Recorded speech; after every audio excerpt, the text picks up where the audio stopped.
तो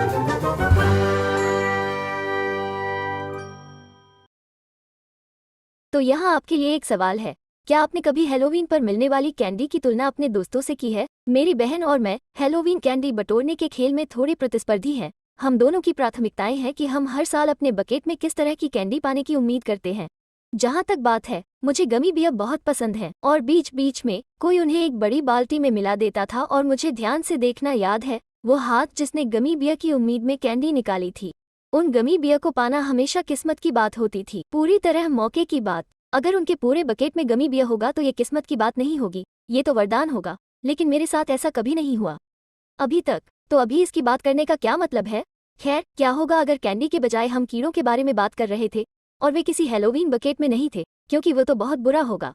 वे फुटपाथ पर हैं और जब आप कैंडी इकट्ठा करने के लिए हैलोवीन वाले दिन स्कूटर पर सवार होकर पड़ोस में जाते हैं, क्योंकि हो सकता है कि बचपन में स्कूटर हमारा लाजवाब वाहन था या नहीं था, आप कुछ स्क्वॉश करते हैं संयोग से, निश्चित रूप से, क्योंकि आप कुल मिलाकर कीड़ों को पसंद करते हैं। क्या जो बचे थे वे बेहतर तरीके से ढले थे? क्या उनके पास घटनाओं की भविष्यवाणी करने या अपने स्कूटर को उनसे दूर ले जाने की कोई विशेष क्षमता थी? यह मानते हुए कि वे सभी आपके ट्रिक या ट्रीट के रास्ते में फुटपाथ पर थे, नहीं, इस रैंडम इवेंट के उदाहरण में बचे हुए लोग बेहतर तरीके से नहीं ढले थे, वे भाग्यशाली थे। यह मौका था, और जो कुचले गए वे इस मामले में गलत समय पर गलत जगह पर थे। और यही जेनेटिक ड्रिफ्ट है। जेनेटिक ड्रिफ्ट आबादी में एलील फ्रीक्वेंसी को बदल सकता है। याद रखें, एलील जीन का एक रूप है, लेकिन जेनेटिक ड्रिफ्ट रैंडम है, नेचुरल सिलेक्शन के उलट। याद करें कि हमारे नेचुरल सिलेक्शन वीडियो में जिन जीवों में ऐसे गुण होते हैं जिनसे जबरदस्त फिटनेस होती है, वे एलील को अपनी संतानों तक पहुंचाने में सक्षम होते हैं। यह वह जगह है जहां सर्वाइवल ऑफ द फिटेस्ट लागू होता है, लेकिन जेनेटिक ड्रिफ्ट नहीं। जेनेटिक ड्रिफ्ट के साथ जीव जरूरी नहीं कि अधिक फिट हों, उन्होंने मौका का खेल जीता है। आइए बॉटलनेक इफेक्ट के रूप में जाने जाने वाले जेनेटिक ड्रिफ्ट का रिप्रेजेंटेशन देखें। मैं हमेशा बॉटल शब्द पर ध्यान केंद्रित करके इसे याद रखना पसंद करती हूँ। मान लीजिए कि हमारे पास एक बॉटल है और हम इसे अपनी हैलोवीन कैंडी से भर देते हैं।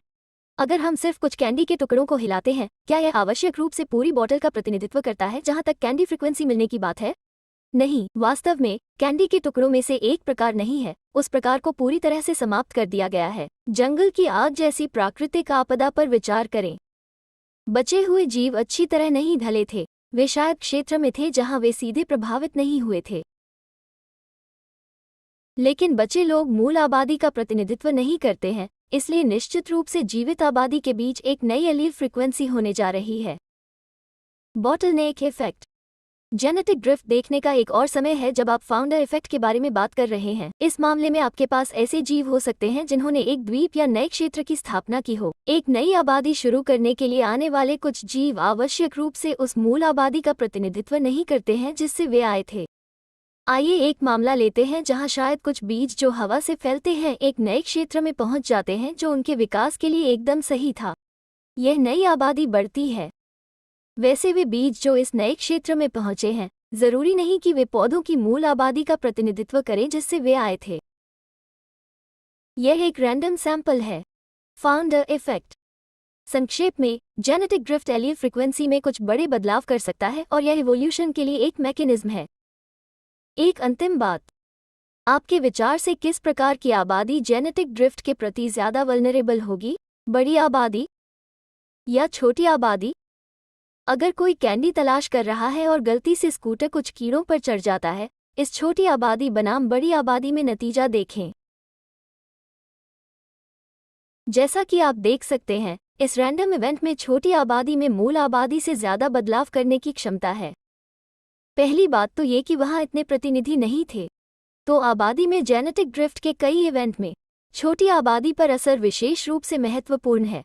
अमीबा सिस्टर्स के लिए बस इतना ही, और आपको याद दिलाते चले कि आपको यूं ही जिज्ञासु बने रहना चाहिए।